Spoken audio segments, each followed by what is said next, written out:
I am thrilled to see so many people here on a Thursday evening, and I actually, just so that we can understand our marketing efforts a little bit better, I would love to know, just a show of hands, Stanford GSB students, if I can see where the GSB students are.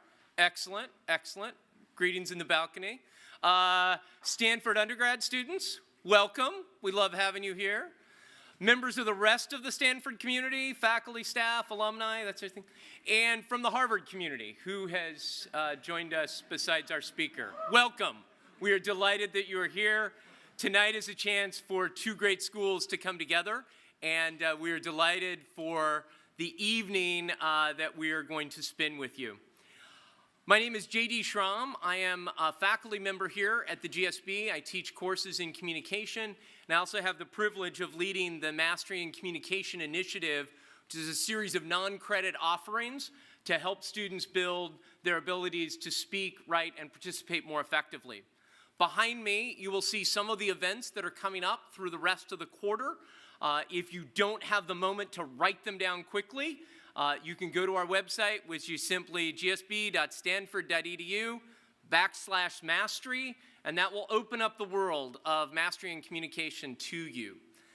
When we were looking for a speaker for this evening, we really wanted to find somebody who had made their success because of their ability to communicate effectively. And last year, I had the privilege of seeing Salman at the TED conference. So I'm speak at a company here in the Bay Area. We began our dialogue to have him come in. Before I introduce the student who will introduce Sal to you, there's one event in particular that I want to be sure that I mention to you, and that is that we have a viewing of the TED conference this year. It will happen from February 28th to March 2nd, and we have a site license to broadcast the full TED conference here to the GSB. To our GSB students, I encourage you to sign up by going to our website. You'll also see information about it in the distributions that come out to you through email. But we're excited about having that event here. You did not come here tonight to hear from a professor. You came to hear from an entrepreneur.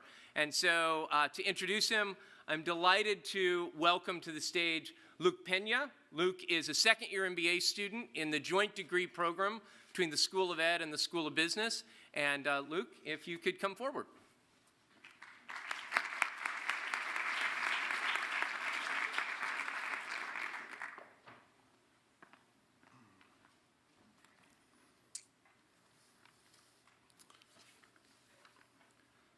From age 8 to age 13, my home was my classroom, and I was my own teacher. Now I have the privilege of standing before you as Luke Pena, joint MBA, MA education degree student, co-president of the Stanford Education Club, and proof that non-traditional students can find the path to success. It's my great honor and privilege to welcome you all here tonight, and my responsibility to remind you to please not use your cell phones and computers during tonight's event. Back to the classroom of my youth. I was a hyperactive child with a hyperactive mind. Traditional schools evaluated me and determined that I would require either medication or special education courses.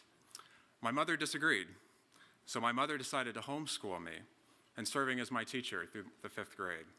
I took tests every year to make sure that I was performing at or above the level of my peer group in traditional schools. When my mother decided to return to undergraduate school to pursue her degree, I became my own teacher. And for the next 5 years, I relied on a variety of non-traditional education resources to guide my learning.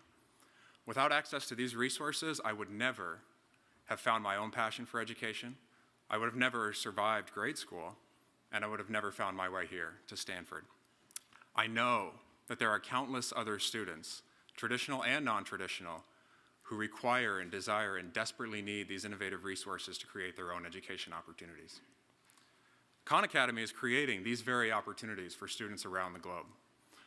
Along the way, Khan Academy is redefining the very way we think about teaching, about learning, and about education. The organization is committed to changing education for the better by providing a free, world-class education anywhere, anytime. The Khan Academy website now provides self-pacing software and includes over 3,000 instructional videos on its YouTube channel, covering everything from basic arithmetic to college-level science and economics. It's the most used library of educational videos on the web, with 3.7 million unique students per month, over 88 million lessons delivered, and over 260 million exercises completed. A growing number of classrooms around the world are relying on Khan Academy to build student mastery of topics and to create space in class for dynamic project-based learning. Khan Academy owes its success to its founder, Salman Khan. Khan was helping a young cousin with math in 2004, communicating by phone and using an interactive notepad. When others expressed interest, he began posting his hand-scribbled tutorials on YouTube, and demand took off. Before founding Khan Academy, he was the portfolio manager at Khan Capital Management and the senior analyst at Wohl Capital Management. Saul received his MBA from Harvard Business School, where he was president of the student body. He also holds a master's in electrical engineering and computer science, a BS in electrical engineering and computer science, and a BS in mathematics from MIT, where he was president of the class of 1998.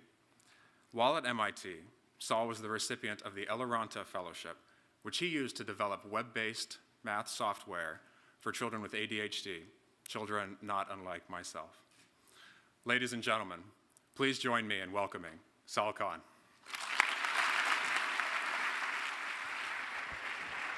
Thanks a bunch. Yeah.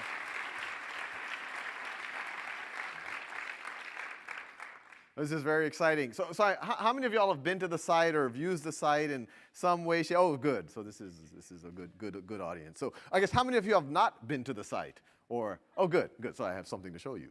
Very good. So for those of you who have not been to the site, I have a little montage that shows what the videos look like. But what we'll see over the course of this, and I actually do want to make it as much of a conversation as possible. There's microphones and all the rest. I'm going to talk for like, 10 or 15 minutes. And then I just want to have questions, comments, anything else. But we'll see Khan Academy is actually much more than just the library of videos that initially I started creating, and now we have a few other people working on as well. But let me just show. Moment. Oh, yes. To handle a technical issue that I think I caused. Is that it? All right, that wasn't too bad. That was the pre-show music. Yeah, oh, okay. There's other things happening in the background. Okay, all right, very good. So here we go. We could integrate over the surface, and the notation usually is a capital sigma. All of these interactions are just due to the gravity over interstellar, or almost you could call it intergalactic. So the right slot is I+1. This animal's fossils are only found in this area of South America, a nice clean band here. They create the Committee of Public Safety, which sounds like a very nice committee. Notice, this is an aldehyde, and it's an alcohol. It's some type of an infectious disease. Exactly. So the key is when you start to look at data, you have to look at all aspects of it. Is their $30 million plus the $20 million from the American manufacturer. If this does not blow your mind, then you have no emotion. Well-educated audience, you appreciate Euler's identity and the French Revolution. That's very good, very good. So just to get you up to speed, and a little bit of this was covered in the introduction. And this slide, and actually some of the data from the introduction was a few months old, and this is old too. We're actually now pushing about 5 million unique students a month. They're doing 2 million exercises a day, actually, and growing. And, out in Silicon Valley, we get used to a million here, a million there. Oh, that's not so exciting until you get to 10 million or whatever else. But in education, these really are large numbers. And, I didn't do that to pick on Harvard, but that is, and actually, since these numbers are old, we're now on a monthly basis, we are serving 6 to 7 times the number of students that Harvard has served since 1636. And we're growing 400% a year, so it's we'll see where that goes. But before we go in kind of the present of what Khan Academy is up to, I want to talk a little bit about how it happened, because it's I still kind of wake up in the middle of the night and wonder about this very strange journey that you're kind of catching me, hopefully in the middle of, or maybe very close to the beginning of. Hopefully, it's been good so far. As was introduced, 2004. I had just gotten married. I was a newly minted MBA, graduated in 2003, was working in Boston as an analyst at a hedge fund, and I had family visiting me from New Orleans. Right after my wedding in New Jersey, they came up to Boston. My 12-year-old cousin Nadia, her younger brother Arman, who's 2 years younger, and then the youngest, Ali. And I showed him all the sites in Boston, and I was very impressed with Nadia. I hadn't seen her since I had left from, I grew up in New Orleans, since I was in high school, so she was like 2 or 3 years old, and now she was 12 years old, super smart girl, and I kept encouraging her. I was like, oh, you should really, think about some of these fancy schools that are in town and all the rest. And her mom told me one morning before Nadia had woken up that this is very nice, and Nadia views you as an older brother figure and all the rest, but she's actually having trouble with mathematics. And I had trouble believing this. We were having conversations, and she seemed at least, she intimidated me in half the conversations. And on top of that, we shared a certain amount of DNA. And so I told Nasruddin, Nadia's mother, that, I find that hard to believe. And when Nadia woke up, I said, well, what's going on? And she said, I took a placement exam, and there's unit conversion, ounces to gallons, kilometers, meters, miles, things like that. And she says, I just don't get that. My brain just checks out. And I told her, I was like, look, Nadia, I've had conversations with you the last few days. I remember we did some brain teasers where we were waiting for the fireworks over the Charles River. And I said, all of that stuff that we've been talking about is 10 times deeper and more conceptual than units. And I'm not saying this just as a kind of a pep talk. You can do this. And I think like a lot of, not just children, frankly, people who've disengaged with some content, they appreciate the pep talk, but they're like, oh, okay, that's nice, but it probably doesn't apply to me. And so I said, well, let's make this happen. You go back to New Orleans. They still lived in New Orleans. And every day after work, we'll get on something. We'll get on a conference phone, and we'll use Yahoo Doodle or something, and we'll work together. And she agreed. I think she was skeptical, but she says, oh, I have this cousin, kind of an older brother figure who wants to spend time with me. Worth a try. And long story short, they went back to New Orleans. We started working together. The first month was hard, but she eventually did get past that. And then we started just doing random topics, algebra here, there, and she actually became an advanced math student. And then I've coined the phrase, I became somewhat of a tiger cousin, and perhaps better than a tiger mom. And I called her school. I said she should retake the exam. You don't understand what she's accomplished. There was some resistance on that part, and I'm like, oh, and her mom isn't telling me.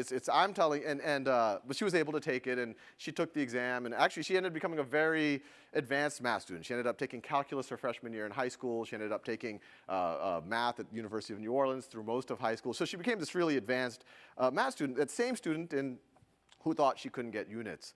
But I was excited. My day job, I wasn't able to exercise some of these same ideas. So I started tutoring her brothers. Things started to go well with them. Then I would call up random family members and say, well, can I tutor your kids? And there was kind of a tone like, oh, things must not be going so well at the hedge fund. Sal's looking for a backup job, which is kind of true, I guess. So that started happening, and you fast forward to 2006, and I had a cohort of about 15 to 20 family, friends, and relatives around the country that I was tutoring after work.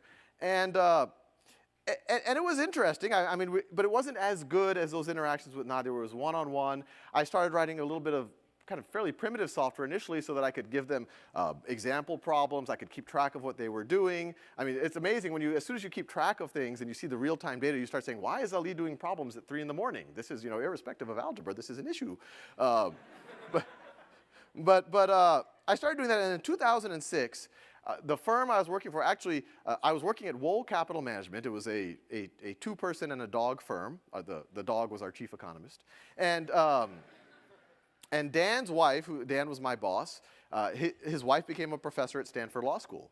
And so we moved the firm out to Palo Alto. Actually, it was on Menlo Park. And I was based out here. And in 2006, I was having dinner in San Mateo with a buddy from college. And I was showing him the software that I was building, and it gave you hints and generated problems. And I was telling him about all these, actually, I wasn't making videos yet. I was telling him about these tutoring sessions I was doing. And I told him my only frustration is that now when I do these sessions, I do a session with Sasha, I'm like, oh, I wish he was there when I covered that same material with Arman or with Nadia last week or last year. A lot of times when I did these video tutorials, I would ask them, oh, do you get this? Does this make sense to you? And there would be kind of this, pregnant pause, and they would say, yeah, I get it. And they didn't, but you didn't want to push the issue and make them feel weird about it and all the rest. They just didn't want to waste my time. And you would have these things happening. There was a sense that they had basic questions, but they were afraid to ask. They forgot how to divide decimals, even though they're in ninth grade, and they didn't want to embarrass themselves because I've been telling them that you're smart and you can do all of these things. And my buddy, he told me, well, there's this thing called YouTube. Why don't you make some tutorials on YouTube and put them up there? And my initial reaction, no, that doesn't make any sense. YouTube is for cats playing piano. It's not for serious mathematics. But then I went home that weekend and I got over the idea that it wasn't my idea, which is hard for an MBA sometimes. And I gave it a shot. And it's funny, you can look at those first videos there that are, literally November 2006, least common multiples, some basic algebra, things like that. And interesting things started to happen. I pointed my cousins and family friends, these people I was tutoring, I pointed them to the videos, and I said, what do you think of them? And, I joke a lot about this. If any of y'all saw the TED Talk, I talk about this too. But it was absolutely true. The first feedback they gave me was that they preferred me on YouTube than in person. And I still haven't clarified how broad of a statement that is, if it's just, math videos or not. But that meant a lot. And all of these ideas of when the live session, being afraid to ask questions, being afraid to admit that you might have forgotten something before, being afraid to ask this person you respect and this person who respects you, asking them to repeat something, you're afraid you're wasting them time. Now all of a sudden they had it all on demand. They can pause and repeat as much as they want, and they could watch it when they're ready for it. When we were doing the live sessions, there's a huge value there, and we'll talk about that in the future. We think that a lot of what we're doing is going to only enhance the live session. I was taking interest, there was this bond that was forming, but the hard parts were, after work, some days I wasn't on my A game. I had a bad day at work or whatever, and many times I could imagine Nadia, the guy that she had a crush on, asked some other girl to the prom, and she's just depressed, and she's not that interested in the least common multiple or whatever else. And so that was a pretty interesting thing, so I just kept making more and more videos. My wife at this point was a medical resident, so I had a lot of time on my hands. And the videos were out there. I kept doing more and more videos. And then, I guess a lot of stories like this, I started to realize that people that I was not related to were watching the videos. And, the initial comments were things like, thank you, or this really helped. And I don't know how much time y'all have spent on YouTube, but most of the comments aren't quite positive, or G-rated for that matter. But so just that thank you, this helped. But then started to get comments coming in, and as the traffic grew, the comments got more and more. We get a higher volume, and then we start getting really touching comments. My children have dyslexia. My children have ADHD, and this is the only thing that's getting through to them. I got a letter early on from a kid who was about to drop out of high school, and he said these YouTube videos were the only thing that got him to re-engage with the content. Early on, I got a letter from a parent saying that they're praying for me. And I was an analyst at a hedge fund. Other than my investors, I don't think there was much prayer going on. So I just kept going. And that was the other discovery that started to happen, is that this wasn't, when you look at an algebra textbook and a calculus textbook, there are these thousands of pages and all of that, you immediately assume, oh, there's, I can just make a dent in that. There's no way I could cover. But you have 70 or 80 videos. Hey, that's a pretty good scaffold of algebra. There's now 600 or something on the site. But that was a pretty good scaffold of algebra. To do a few more, that's a pretty good scaffold of calculus. And you start realizing that in a lot of the world, people say, oh, you should focus on platform, not content. Content doesn't scale. But education content really does scale. If it's done once, it can be used forever. Calculus isn't changing every 3 years, as the textbook publishers would have you believe. So it just kept going. And by 2009, frankly, I had trouble focusing on my day job. And I was working at another fund out here in Palo Alto, Connective Capital. And so that in the introduction, there was a brief moment of con capital, but it never got beyond cons capital. So I kind of just which wasn't significant. If, by the way, I'm dressed, you can tell. But I had trouble focusing on my day job, and so I kind of had to sit down with my wife, and we figured out, well, someone's got to realize this is like the highest possible social return on investment. That just for one guy's salary or whatever, you can educate. At that point, I think we had on the order of about 1 million students per month. Actually, no, we had several 100,000 students per month, but that could only grow over time. And even if I got hit by a bus, these videos in theory could keep teaching. And if we could build out a platform in a virtual school, we could reach an infinite number of students and translate and all the rest. And so, somewhat naively, I had already set up Khan Academy as a not-for-profit, and I'm happy to answer any questions about why we decided to do that. But so I decided to take the leap of faith. I had no experience really starting a not-for-profit, even how do you raise money for any of that, but it was just this idea that someone should hopefully realize that this is worth doing. And so, like a lot of, I think, entrepreneurial stories, for-profit or not-for-profit, you quit, there's always a few leads that you think, oh, those are going to happen next week, and then they don't. And about 8 months into it, you start getting really stressed, and I started updating my resume and, seeing if the hedge fund world would have me back after I completely flaked out. God forbid starting a not-for-profit. And, but then something interesting happened. I had this little link on the site, PayPal link. College students around the world were, they're giving $10, $5, which meant a lot, but all of a sudden a $10,000 donation came in, all over PayPal. And so I checked who it was, and it was a woman by the name of Ann Doer. And so I immediately emailed her back, and she was actually, I saw the address, she was in Palo Alto. And I said, well, thank you.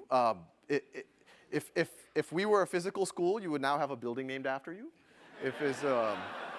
Which is, and talking to the folks here, I hear that's a very good deal. I don't think $10,000 quite cuts it. It's maybe the podium, not even, yeah, water fountain, yeah. But, So Ann immediately emails back and says, well, I'd be interested in talking to you. So we met at one of the Indian buffets on University Ave. And she says, well, where are you going with this? What do you want to do? Well, and her first question actually was, how are you supporting yourself? And, in as proud a way as possible, I said, I'm not. Then she kind of nodded and she said, well, where are you hoping to take this? And I had these slides. I said, well, we could build out the software that I started with my cousins, and we could reach more students. We could translate it. We could have interactivity on the site. We could do as much as possible of creating a real virtual interactive experience. And she kind of nodded. And then, I got back in my car, and Ann actually got on her bike. She rode her bike to the buffet, which I was very impressed. And when I was driving into my driveway, I got a text message from Ann, and it said, "You should be supporting yourself. I just wired you $100,000." So it was a good day. It was almost crashed into the garage. And as we'll see in the story, Ann's text messages are always good things. So this wasn't that long ago. This was literally about not even 2 years ago. This was May of 2010. And right around that same time, actually a few weeks later, but these were all kind of unrelated events, some folks at Google brought me in. I say there's two major institutions in Mountain View, Google and the Khan Academy. And they don't laugh as much. But and they brought me in, and it was kind of a mysterious meeting. They said, a lot of our children are using your stuff. We even use some of your finance stuff. It's interesting for us. What would you do if you had more resources? And I kind of made the same pitch, and they all nodded, and then, I kind of assumed, and by this point, I had spoken to many foundations, and I'd become fairly cynical about things. I was like, okay, this isn't going to work out, but at least, I can continue to do this and pay my mortgage and whatever else. And then in July of that year, so this is July of 2010, I was running a little summer camp it was actually in Portola Valley, and I had this little game. It was mainly for middle school students. 6 of the students were playing a game of Risk, and then the other 20 students were trading securities based on the outcome of the game of Risk. And while that was happening, literally a trading floor, it's a very good game actually, maybe the business school should look into it. But while that was happening, I got a text message from Ann. And the text messages, they're kind of hard to figure out which one came first and all the rest. But it was like, Bill Gates, 600 people, Aspen, talking about you. And I was like, Ann knows people that Bill Gates would talk about. So maybe this was, some type of, she didn't seem like much of a prankster here. but I was like, what's going on here? So immediately I went on to, and I booted the nearest 7th grader off of a computer, and, and I said, what's going on here? And people were already commenting and blogging and putting it on Twitter. Bill Gates in front of, he was in the Aspen Ideas Festival and a stage, on the main whatever pavilion. He just started talking for 10 minutes about how he and his children were using the Khan Academy. And it was like the one thing that he was most excited about. And my brain immediately said, those videos were for Nadia, not for Bill Gates. This is, I have to really rethink some of those. But then, and it was, and I mean, the video is actually up on our site now. It was very surreal, and I didn't see it that first day. I saw it a few days later when the video actually got posted. And then I was in this very strange, surreal world, because this event happened someplace in reality, but I was like, what do I do now? Do I call him? Is this can I find his number? I don't think so. It's, but luckily that kind of tension got alleviated. About 2 weeks later, I got a call from, I guess, Larry Cohen, who was able to find my number, and Bill Gates' chief of staff. And he says, Bill, you probably heard, is a big fan. He uses your stuff. He actually told me that Bill has 3 monitors, and I've seen it. And apparently Khan Academy is like, he's regularly watching videos on there. And he's like, if you have time, Bill would like to meet you. And I was looking at my, I had my calendar open for the whole month, right at that moment. And it was completely blank. And so I was like, yeah, maybe like next Wednesday, 2:45, I could fly right into Seattle and, right in between a bath and, laundry, I can squeeze Bill Gates in. And so I flew up to Seattle, met with Bill Gates, which was a surreal meeting. 20% of my brain was in the meeting. The other 80% was, this is Bill Gates. That's Bill Gates. What would happen if I hit him? What would happen if I... I didn't want to, but you can imagine the...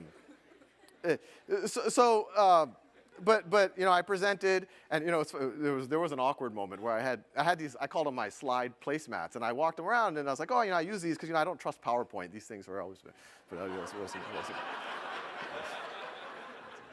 I think he found me charming. But long story short, he said, this makes sense. I'm a big fan. What would you do?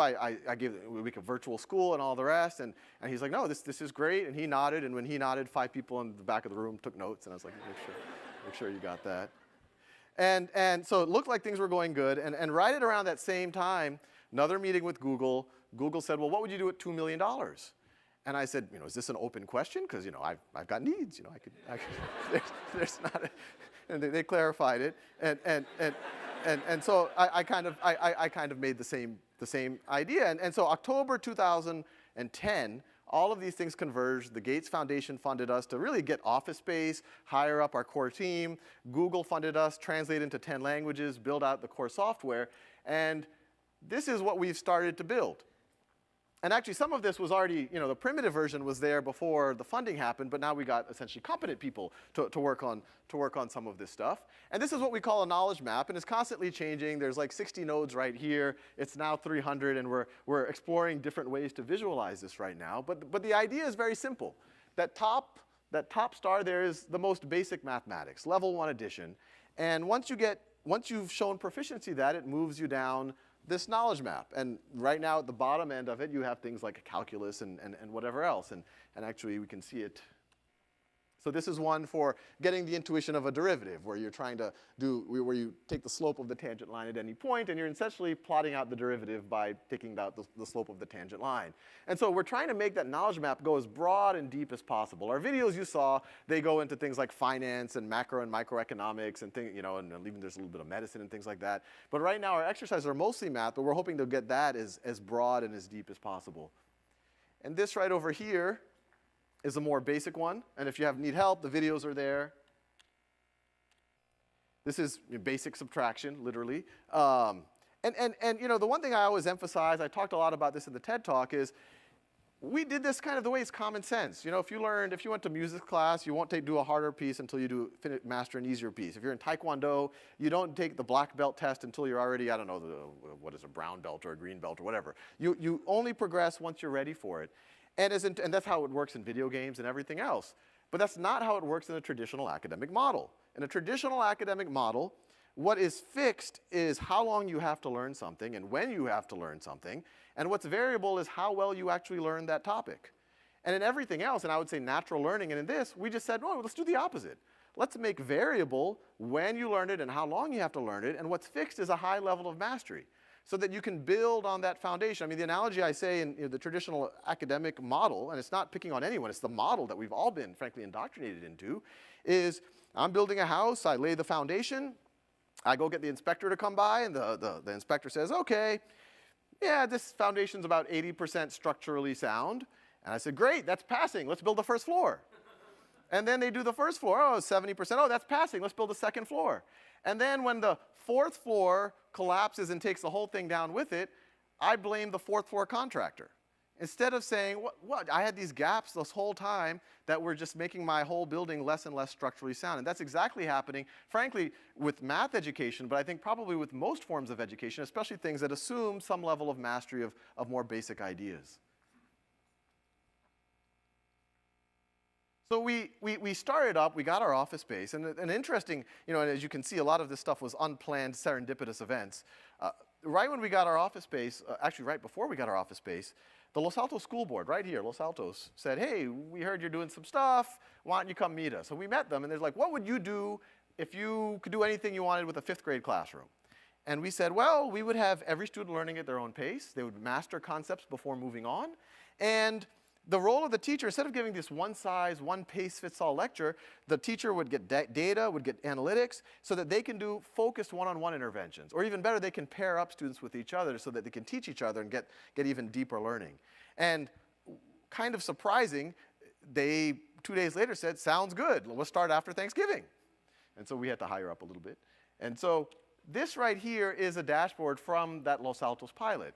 And we're constantly iterating and trying to improve these things, but the general model is each column here is one of those concepts on that knowledge map. Each row here is one of the students in the class. Green means, and actually there's a fancier version of this now, this was a few months ago, green means the student's proficient in it, blue means they're working on it, but no need to worry, and red means they're stuck. So the model is, hey, instead of one size fits all lecture, why don't I get one of those students who've already mastered exponents level 3 to tutor this student right over here who's having trouble with it? And if that doesn't work, then I, as a teacher, can go do a focused one-on-one intervention. And what's neat about it is, and we're actually seeing this in the classroom, is it's optimizing the most scarce resource in the classroom, which is actually the time with other human beings.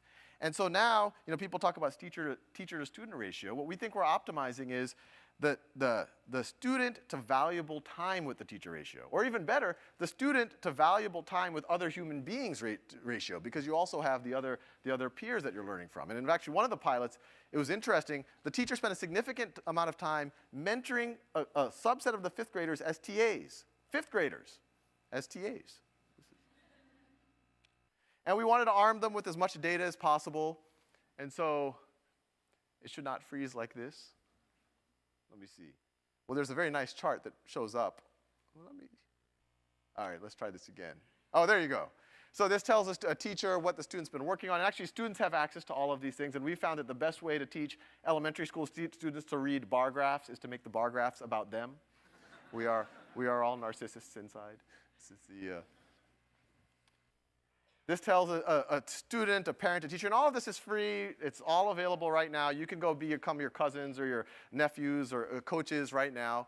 This tells the teacher what a student's been focused on, videos and exercises. You can drill down as much as you want. This gives granular data on exactly what problem the students did when. Now we have features you can click on. You can actually see the narrative of that problem, what choices they got wrong, what did they get right, what hints did they use. And this right here is just another dashboard for teachers, but for us, it tells us kind of the most powerful narrative here. And something, frankly, we didn't expect is that the horizontal axis here is just days working on the site. Vertical axis is just a count of the number of those modules that a student shows proficiency in. So each of those lines is essentially the progression of a student in the class.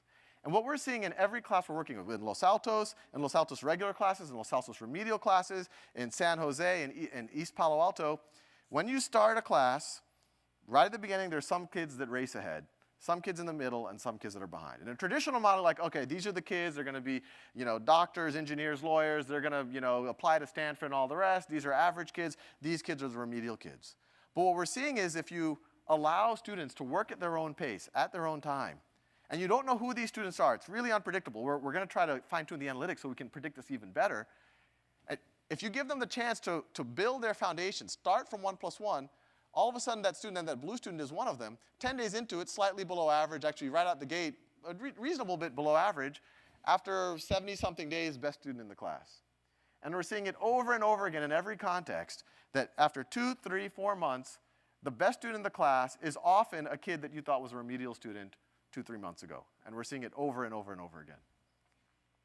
And just to give you a sense of the energy of these classrooms, because sometimes when you say, oh, computer learning, blended learning, people imagine kind of a Vulcan, Borg reality of kind of things plugged into, and kids just doing this all day. And I want to show you this classroom. And actually, even this classroom, the visuals aren't exactly right, because whenever the press tries to take it, they're like, oh, well, this is what the program is, so we want to film kids doing the program. And we're like, no, no, no. What's cool about this is because this is 10, 20, 30% of class time, it frees up all this other time for peer-to-peer tutoring, for project-based learning, whatever else, but the media always wants to get the kids actually on the computer. So there is that in this footage, but it does capture the energy level in these classrooms. From Mountain View, California, NBC's Kristen Welker has our story tonight. What makes fifth graders cheer?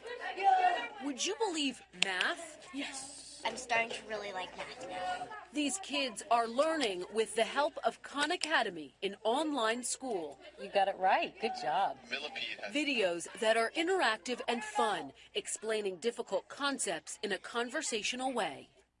And there's a fun story that came out of that when that reporter visited that classroom. She saw a little fifth grader working on trigonometry, normally 11th grade, 12th grade type of material. But she was doing sine, cosine, tangent. She understood the ratios of the triangle. So the reporter sits down next to her and says, so do you think this is fifth grade math? And the girl got a very mischievous grin on her face. And she goes, no, I think it's sixth grade. She's like,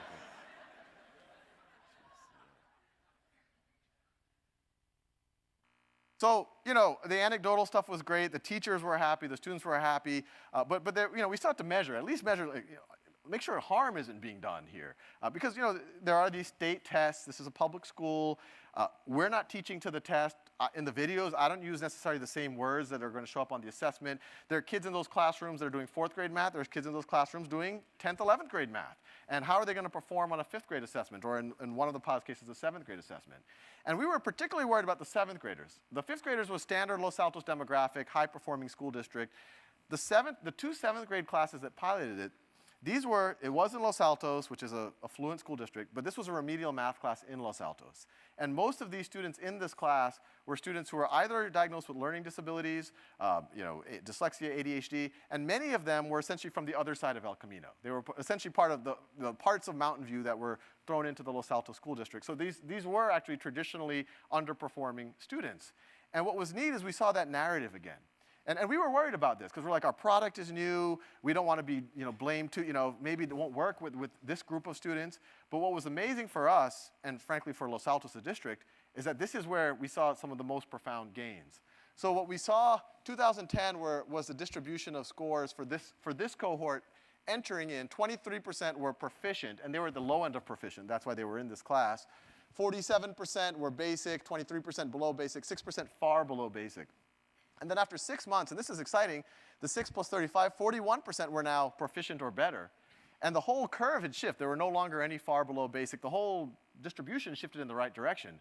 But what was really neat, and what we had never expected, and what Los Altos had never expected, is this was a remedial math class. Some of these kids diagnosed with learning disabilities. 6% of these kids were now advanced. 6% of these kids had leapfrogged ahead of students who were not placed in remedial math class. And there was no way, frankly, of predicting who they were until we saw the data. And normally these classes are kind of the graveyard of your academic career, but it actually was able to accelerate these students. So the last thing I want to share with you, and I have a couple other slides if y'all ask a question about them, is a story we got this past summer, which is pretty exciting. We get a lot of testimonials and letters, and if any of y'all have any, feel free to share it with us. It's good for company morale. But I want to share with you something because for us, it highlights how much potential there is out in the world, human potential, intellectual potential, and how it can just be tapped into if you just give people just a little bit of the right tools. My name is Mark Halberstadt. Growing up, I was really always a C student. I think I was really pretty much always pretty pitiful in school. I don't think I've ever gotten higher than a B+ in any math class ever, particularly. I pretty much thought that the only thing I was good enough to do in college was major in music. And I went off and I got a music degree in saxophone. But I sort of almost felt that it was more I was getting it because I was terrible at everything else. Kind of worked as a saxophone player for a few years. Really what I wanted to do was do electrical engineering. And the last thing that I remember completely not getting was trig identities. So I went to YouTube and I did a search for trig identities, and the Khan Academy was the first thing that popped up. Watched a bunch of videos in the trig playlist to kind of get caught up to speed. I watched all the videos in the calculus playlist. I watched all the videos in the physics playlist. Watched a bunch of videos on dividing decimals, and even on subtraction by borrowing. I watched a lot of videos on arithmetic. That was in 2007. I did that until the fall of 2010, and in the fall 2010, I took a leap and I decided to go back to school and went to Temple University, majored in electrical engineering, getting a second bachelor's. And keep in mind, I don't think I've ever gotten above a B+ in math classes, and I was really a straight C student growing up. And I just finished this year, first year back in college, I got a 4.0 GPA for the entire year. I got perfect scores on both of my calc final exams and also on my chemistry final exam. I ended calculus, chemistry, both calculus classes, Calc 1 and 2, and chemistry, with an average higher than 100%. There are some Khan Academy videos that I probably listened to the same concept over 20 or 30 times. And there is no tutor in the world I could have paid to have sat next to me and repeated the same thing over 20 or 30 times without at least them getting a little bit judgmental, or at least them thinking like, oh, well, this guy really is never going to get this concept and he should just give up. Where the understanding really happened was watching those videos and also working through the Khan Academy software and everything. The impact for me in my life, I really see it growing exponentially over the next 20 or 30 years. So from the bottom of my heart, thank you. That makes it feel good. So I'd love to take questions now. I know there are some people who had to leave at 6 o'clock, so feel free to leave if you have to leave at 6 o'clock. But I'd love to take as many questions until they get boring. Thank you so much for joining us. I'm Greg Bybee. I'm an MBA and Master of Education dual degree student, actually taking a class on nonprofits and writing about Khan Academy. We had to look at the mission statement, and it's incredibly inspirational to educate, free world-class education to anyone, anywhere. But when thinking about it and watching the videos and playing with it and the TED Talk, a lot of what gets me excited and has got the media excited is the idea of blended learning. And so I was wondering, do you see your mission pivoting at all? Are you still focused on global education? Because I think sort of rural kids in Africa. So what, if you had another $2 million, what's next for you? Where would you go with that mission?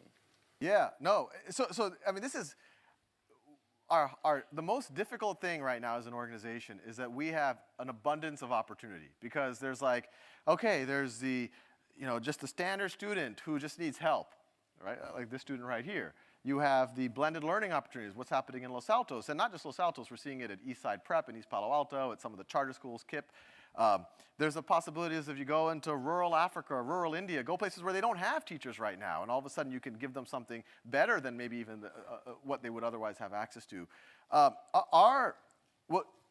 way we're thinking about it right now is, in the near term, let's continue to focus on these students, because out of the 4 point whatever million they're using, this is 95% of them. And this is, we can reach it. And we think that that problem is 95% the same problem as how do we, what can we do in a classroom? If we can give someone, education is the spectrum of things. I mean, and we can debate for hours about what it means. But there's a general sense that at this end, there's kind of your core academic skills, understanding what a derivative is, learning to apply algebra, understanding the conceptual physics. And then as you get further and further here, it becomes more open-ended and more broad. This is starting a company, composing a sonata, painting a picture, something very open-ended. And right now, most schools are very focused right over here. And what we're saying is we think we can do this stuff pretty well with data and analytics and iterate over the content. But that doesn't mean we're replacing schools. That means it's an opportunity for schools to move up this progression. And as we get better and better, we're just going to push the envelope here, and that the physical environments can get better and better. And the way we're thinking of it strategically is we don't want to try to do everything at once and just be a flash in the pan. And we want to prove that this is real. We're going to start in the US, primarily English, although we are translating into 10 other languages right now. And then we'll explore, and there are already, frankly, NGOs. I mean, we heard there's people using it in rural Mongolia. I think all of Mongolia is rural, but they're using this. We heard some Burmese refugee camps were using. I mean, so this stuff is already happening. We're putting it out there. If someone wants a DVD, here's a DVD. You want a thumb drive with all the videos? Here you go. You want an offline copy? Someone's jury-rigged it to do that. We're open in that way. But our organizational focus right now is just really make sure that it's a substantive contribution to what happens first around us. Thank you. Okay, yeah, right here. I had two questions actually. One was you talk about capturing the potential of human, talent out there. So the obvious question is there are a lot more students in the class than teachers in that class. So how do you capture the peer-to-peer learning? Because kids learn better from other kids rather than from adults. Yeah. The second question is, do you have any plans in terms of your strategy to break the hegemony of these content, the textbooks? I mean, Pythagoras' theorem never changed. Yes. And yet, there's copyrights on that. Yeah, and there's apparently a copyright on Happy Birthday. I think, recently. So how do you plan to address that? Because that is really what's holding education back, in my humble opinion. So the peer-to-peer, which just my own personal experience in high school and whatever, I'm a big believer in peer-to-peer. I mean, I think y'all are probably experiencing a lot of the learning is happening the 2 nights before an exam where there's significant peer-to-peer activity, mostly academic, going on. And so that's what's interesting about us working with physical classrooms. There's 10,000 classrooms based on our data that are doing it in some way, shape, or form. We're directly working with 50 of them.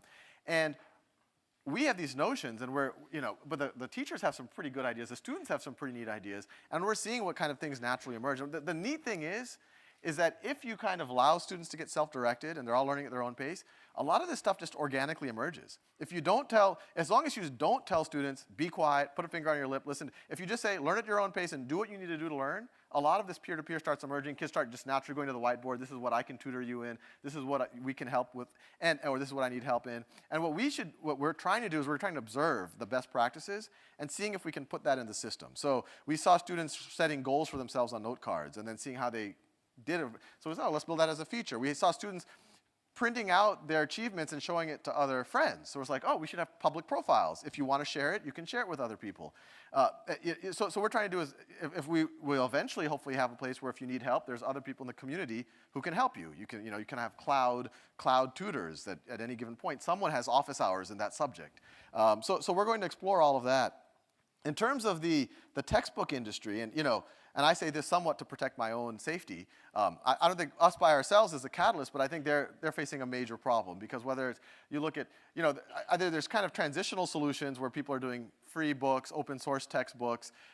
I think actually they kind of signed their debt certificate when they did this $15. A textbook cannot cost more than $15 on an iPad, and there's no barriers to distribution now with this, so that's going to bring the cost down very quickly. But I think it raises an even broader question: what does a textbook do? It does 2 things. It tries to teach you some new concept, and right now it's done in this very kind of cryptic prose, and then they give you some practice problems, and they give you the answer to every other problem in the back of the book. And so we think online video, especially when you can track what's being used, how effective it is, and all the rest with analytics, is better than that prose. You can pause and repeat. You get human intonation, human emotion. And we think adaptive exercises where you get data and analytics and instant feedback and hints is better than the stuff at the back of the book. And if that's available for essentially free, I guess this is a case study in an industry soon to be collapsed. I guess this is a quick one. Yeah, I just want to, yeah. Yeah. Yeah.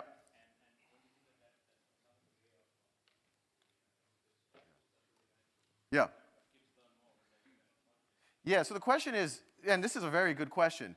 YouTube as a, video by itself is a one-way stream. And if someone uses it well, it can be somewhat active. You can pause and repeat, and you can say, oh, I need to go watch that now. And you can be a little bit self-directed about it. But it's a valid statement. It is still a passive mode. And so, frankly, most of our resources are more on the interactive side. The videos are there to complement it, but we are also trying to work on things where the videos are also giving you questions, and that there's questions associated with videos. When you're reviewing, we can give you those conceptual questions, and then we can know, hey, maybe you should go watch this video over there. And the other thing that's happened, we just seen this on YouTube, is someone says, oh, that was a good video. I don't quite understand what you meant by this, by orthogonal at minute 3. And then someone else on YouTube says, hey, you just need to go watch this other video where it's defined a little bit more. When the videos are granular, almost every video is an answer to someone's question. And they somewhat, to some degree, just have to be directed to that answer. And that's where the community, and we're only just starting to explore that. Yeah, right over here. Yeah, hi, I'm Hamdan, and I'm at the GSB, and I'm from Bangladesh, and I want to tell you that people are mighty proud of what you've done back home. So, oh, yeah, no, it's surreal that they, yeah. So, I got a call from Muhammad. I was like, Muhammad who? Like so my question is, you guys are registered as a nonprofit, and a lot of people see your biggest potential as being virtual school or sort of spreading the reach of education to impoverished communities in Africa and Asia. So, but how do you see the fact that you're operating on a non-commercial platform reducing your scalability? Yeah, so that's a very good question. And, it's a question you get in Silicon Valley a lot, that, a not-for-profit doesn't scale. That, how are you going to get the capital? How are you going to attract the talent? All of these questions. And in my end, I think it's worth kind of clarifying just even what a not-for-profit is. Not-for-profit essentially means no one owns it. The capital structure, there's no owner. It's owned by society. It can, in theory, our mission is to actually give the content away for free, but, Stanford is a not-for-profit. They can generate revenue. What a not-for-profit says is all of that revenue gets reinvested in the business, gets reinvested in the mission. While in a for-profit, some gets reinvested in the mission, and some of it can get dividended out or stock buybacks or whatever else. So it's a fundamental, it's a capital structure thing. In terms of the access to capital, it's a huge space. just think about public education. It's like $1 trillion a year. You think about how much the Gates Foundation alone spent almost $1 billion a year in the US. So there are people, philanthropists, many people in Silicon Valley who got their capital somewhere. This is what they care about. They want to invest in education, especially if there's a high social return. And any way you run our spreadsheets, our total invested capital to date is less than $3 million. And we're reaching 4.5 million students per month. This time next year it might be 20 million. 3 years it might be 100 million students. And the content's not going well. We can only improve on it. So it's an infinite social return. The other question, this was a question that we actually took very seriously, is can we attract the talent? There's no lottery ticket at the Khan Academy. You're working here. There's not a stock option that you can become a billionaire. We do try to pay very competitive salaries in Silicon Valley, but it's like, can we attract the best talent? And it was an open question, I would say, about 6 months ago. But what we've seen in the past, actually we saw this before we've seen this throughout, is not only can we attract good talent, we're attracting the best talent. I don't know if y'all saw the press release. The #1 employee at Google just joined us. And I guess he can afford to do what he likes. But we're getting the best talent, even people who aren't independently wealthy. Our lead engineer, Ben Kamens, he was the head engineer at Fog Creek Software, Jolan Software. Our lead designer, the head designer there. We got the head of high-frequency trading from one of the top hedge funds in the world, is now our head of analytics. We are getting, Shantanu, who's our president, was about to make partner at McKinsey. These are the best talent out there. And what you realize, and there's actually been psychological studies on this, is that people are happiest and they're the most productive and you'll get the best talent. You take money off the table. You do have to pay enough that they can live, they can get a mortgage, they can buy their Honda Accord and all the rest. But you take that off the table. You don't have to pay millions. You just have to pay a good, I would say, upper middle class salary in Silicon Valley. And if you do that, if they have intellectually satisfying work and they have a mission to pursue, they'll be the most productive people on the planet. And we're actually seeing that. The people the resumes that we're getting, the energy level in the company, it's better than any hedge fund we've worked at. It's better than any management consulting firm that many of our teams have worked at. It's kind of been an unbelievable experience. So we're feeling pretty good about, You know, we're in uncharted waters. There's only a few, I would say, highly scalable not-for-profits out there. You know, Wikipedia is kind of in that space. Kiva's in that space. We're in there. Mozilla Foundation. We're all kind of in there. We're all a little bit different. But I think we are facing, there's an inflection point in society where there's a space for these type of, I would call them new institutions to emerge. Hi, I'd like to ask a question about a phrase you used that's near and dear to my heart because I taught the subject for 12 years in high school. How many people here are familiar with project-based learning? You heard? Yeah. Yeah, okay, good, good. Theodore Sizer, Brown University, basically, this is a nutshell description. Students go in-depth into a subject by showing what they understand about science and math as it is applied to a real-world situation. And since you mentioned that phrase, I was just wondering what you might be doing about developing it as an adjunct for students that who turn around, learn a subject, and then teach it to others through. Absolutely. So right now, I think, you know, the whole education debate is actually slightly distorted. You have one camp where they say, oh, we need more open-ended, project-based learning. And then you have another camp saying, oh, well, if you do that, our kids aren't going to do well in the SAT, and they're not going to do well in the state exams. We have to do more traditional academic, a lot of problem solving, a lot of traditional types of problems. And I think there's two issues. I think one, on the project-based learning side, projects in and of themselves, there's a huge spectrum of what they can be. At one spectrum, they can be very cookie cutter, paint by numbers, you know, kind of stuff that a lot of us might have done in elementary school, whatever. And at the other spectrum, they can be hugely open-ended. They could be, you know, starting a business, painting a picture, building a robot, inventing something, whatever. And so what we see as our rule is, our role is, I think a lot of what I've described, we can be a catalyst for freeing up physical human time. And we think the best use of that is broadly described as project-based learning. But what we are seeing is now that you free up this time, it's actually becoming, some teachers immediately, they say, oh, there's things that I've always wanted to do at this time, and I can now do it. But there's a lot of teachers saying, wow, this is kind of scary. What do I do with this extra time now in the classroom? And so we're exploring that. And what we're saying is, it shouldn't even be one class anymore. Let's explore the boundaries. When every student learns at their own pace, why group them by age group? Why separate calculus from physics, from art, from history, from statistics? Have them all happening at the same time. Why have a bell ring every 55 minutes? Why be afraid to go deep in a subject because you're going to miss class? All of these things shouldn't be questions anymore. And so we're pushing the envelope with as many existing schools as possible. There's a school in Los Angeles, the Marlboro School, that is Marlboro Academy, that is actually doing that. They have 7th through 12th grade girls all in the same class, teaching each other, going back to the peer-to-peer learning. And so far, it seems to be pretty profound. Next year, they're going to double the number of students, and they're going to double the number of teachers, but the teachers are going to be in the same room together, which is also something that's kind of unheard of in a traditional academic model. And we are bringing people on. We're running a summer camp this summer to explore what can you do with the physical environment, like that risk game that I talked about, where kids are, you know, they're learning what a market is and probability and all of that. What can you do in a physical environment? Building robots, starting businesses, whatever else. And so what we want to do is see the best practices, document them. If we can make tools for them so that it can happen easy in a classroom, we want to build them. Or at minimum, document them so that other teachers can mimic them anywhere in the world. Thanks for being here. I just wanted to know, what's your curriculum ideology, if there's any ideology behind your what you're doing, and as you've started doing these videos, what do you think that you're doing better than say traditional teachers in the classroom that makes kids get it faster? Yeah, so the ideology question, this is something I like to stress. I don't think there's one thing I said here that's kind of new in terms of an idea. I mean, the more that I talk to people, the more that I realize, wow, someone's been writing about this 100 years ago. Someone's been writing, and there's even been studies that people said, wow, this really worked, and so for some reason it gets lost.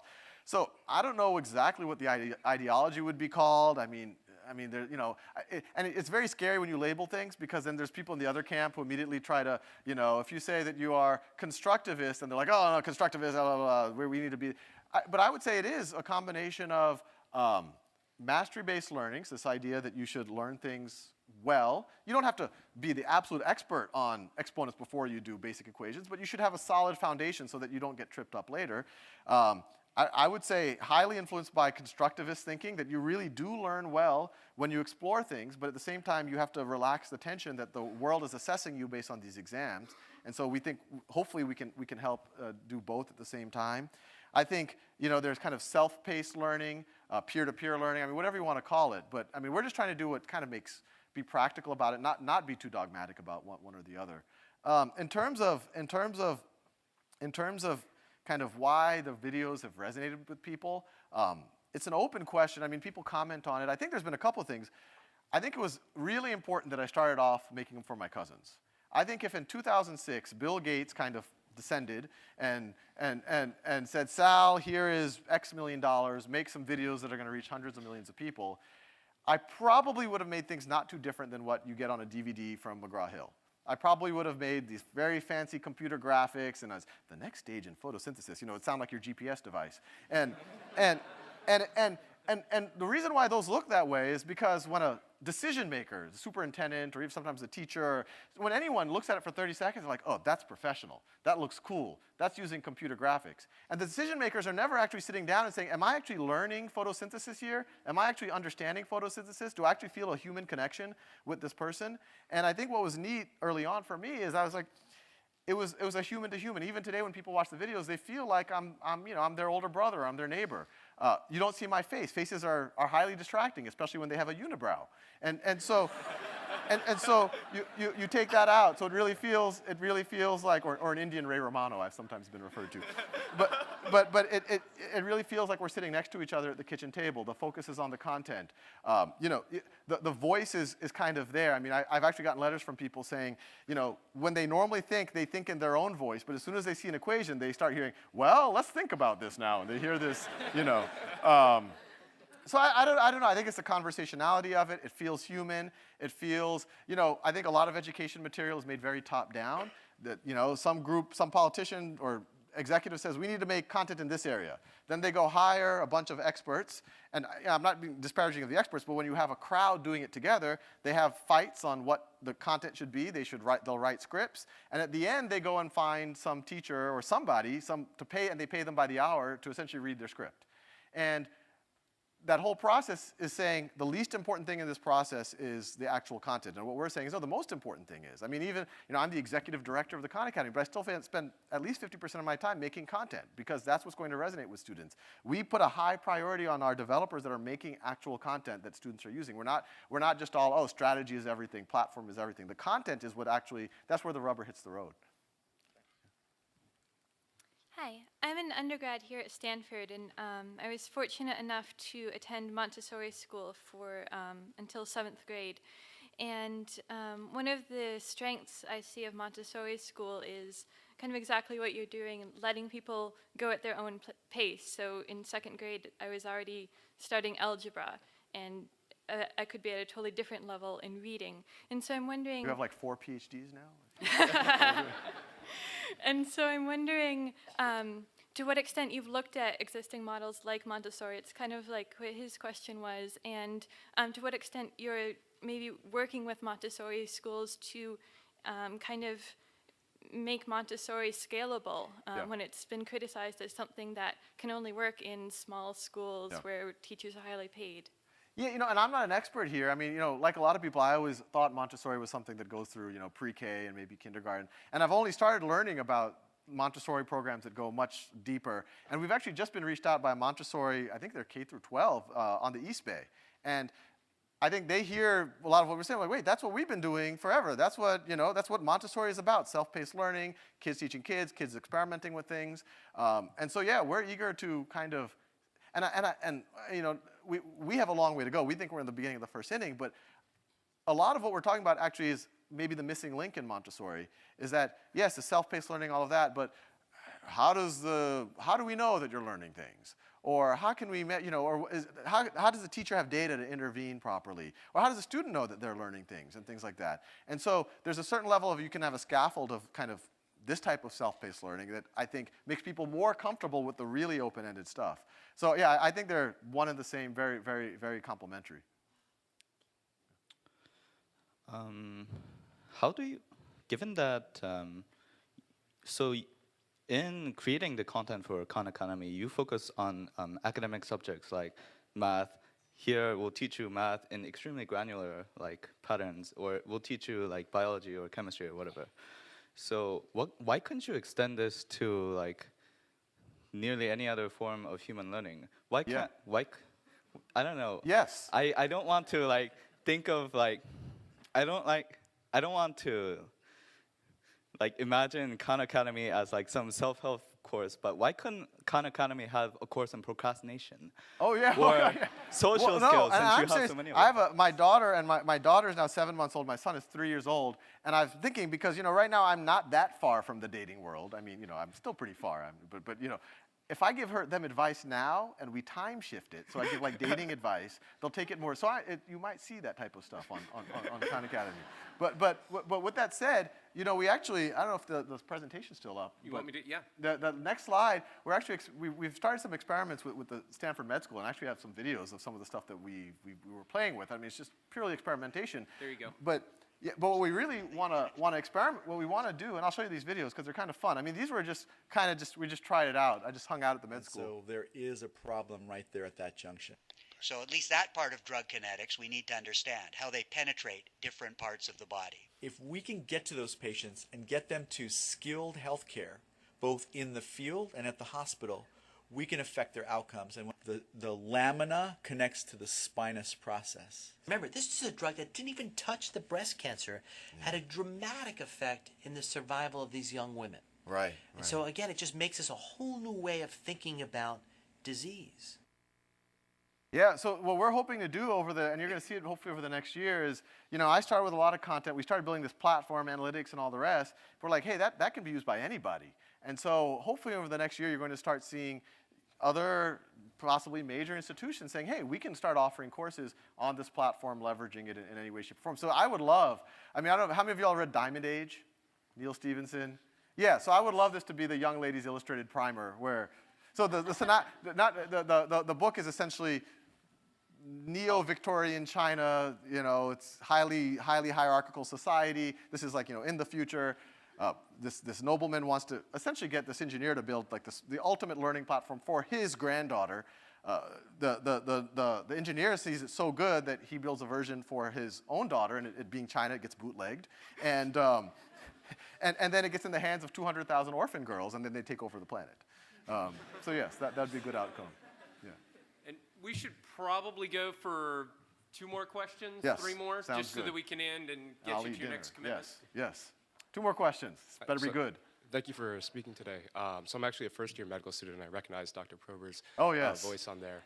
And I'm meeting with some teachers from the Children's Hospital School tomorrow at Lucille Packard to see how Khan Academy can be implemented. 1, because they are at times understaffed, and 2, it might be interesting to assess the cognitive effects of certain treatments downstream. So what, I guess, guidelines or even cautionary notes would you provide to people who are looking to implement Khan Academy in new settings, but perhaps in a somewhat experimental way? Yeah, no, we think it's great. That's the fun thing about it. You put it out there and people are figuring out. That's actually an example that we've heard that people are, when children with these kind of chronic diseases, they're in the hospital for months at a time, they can learn now. We've heard of actually like child athletes and actors using this because once again, we actually heard about prisoners. They're a captive audience. It's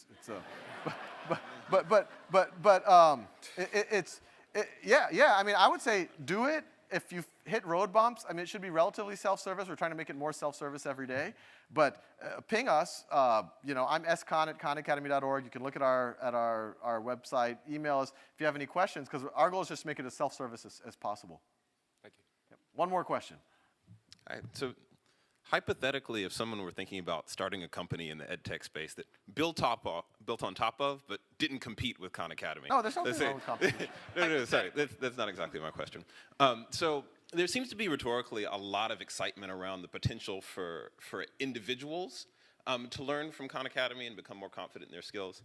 But in your talk, what I saw a lot of excitement from you about was your partnership with schools. In Los Altos schools and also the School of Medicine here. So I would ask, for your vision for Khan Academy, let's say over the next 5 to 10 years to be realized, who do you think are going to be some of your key partners, generally speaking? And what role do they have to play in kind of the larger educational space in order for Khan to really have the impact that you want it to have?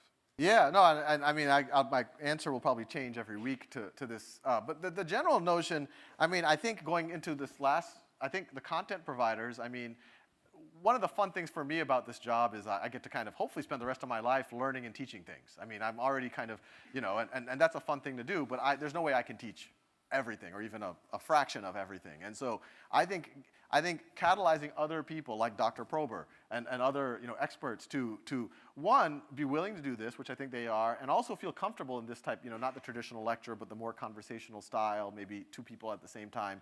So I think the content creators, I think, and that's not just video, it could be exercise content, it could be static questions. We're hoping to experiment with maybe crowd sourcing of questions. I mean, it's crazy that every teacher in the country has a different set of questions.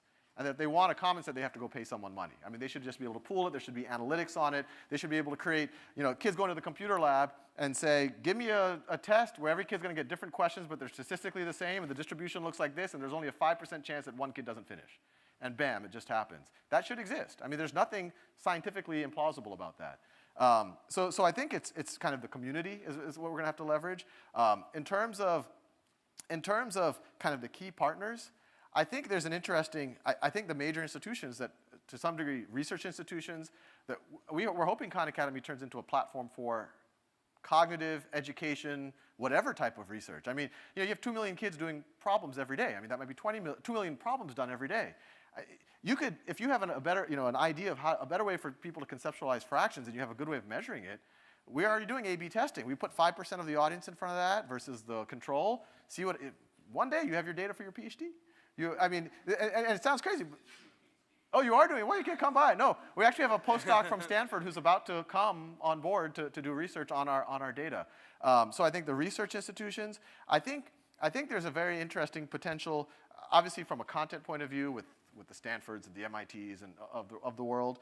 I think the really forward-thinking, I would say, schools of any, you know, age or demographic, you know, whether it's Marlboro, which is an elite girls' school in Los Angeles, or Eastside Prep, which is a highly effective charter school. Actually, they're an independent school, but they cater to an underserved demographic in East Palo Alto. I think those are going to be key. I think, and I think it'll be interesting. I think employers will be key too, because I think at the end of the day, all of this, I mean, the end goal, you know, people sometimes confuse, the end goal is happy and productive people. That's the end goal, and I guess a thriving democracy run by happy, productive people. That's the end goal. And so I think a lot of it is, well, let's just cut to the chase. How do we get to that end goal? And a lot of employers play a big role of that. How do we, and so, you know, everything we've talked about is the learning side, but I think and we could talk for another hour about it, and I've put some videos on there if y'all are curious about it. But I think there's a whole other dimension of education, which is the credentialing side. And I think what we're in the process of seeing is the two things are going to get decoupled, which will be a very good thing, because it kind of liberates the learning to happen in whatever ways best, and then the credentials become stronger signals because they're, you know, you guys, Stanford, everyone, you're going to go anywhere on the planet, people are going to know, oh, Stanford, yes, you get an interview. But 99% of universities in the world, you spend the money, you take the time, you go there, even if you learn the stuff tremendously, you go to the next state, the next city, much less the next country, people are like, oh, what is this? I don't understand what this is. And so I think the credentials could become even more powerful, kind of more recognized things. And as that happens, I think you're going to see a lot of interesting dynamics in education. So we should probably honor our commitment with you that you get home and have some time with your own family. Yes. After spending time with us. We do have a small gift for you. Knowing that you graduated from Harvard Business School, we wanted you to have a taste of the Stanford Business School. Oh, yes, yes. So we have autographed books by Jeff Pfeffer, Chip Keith, and Jennifer Ocker. Oh, three of our very good. professors. Oh, thank you. And the requisite Stanford swag. Oh, very good. Thank you very much. Thank you so much for doing that. Really great job. Yeah, thank you.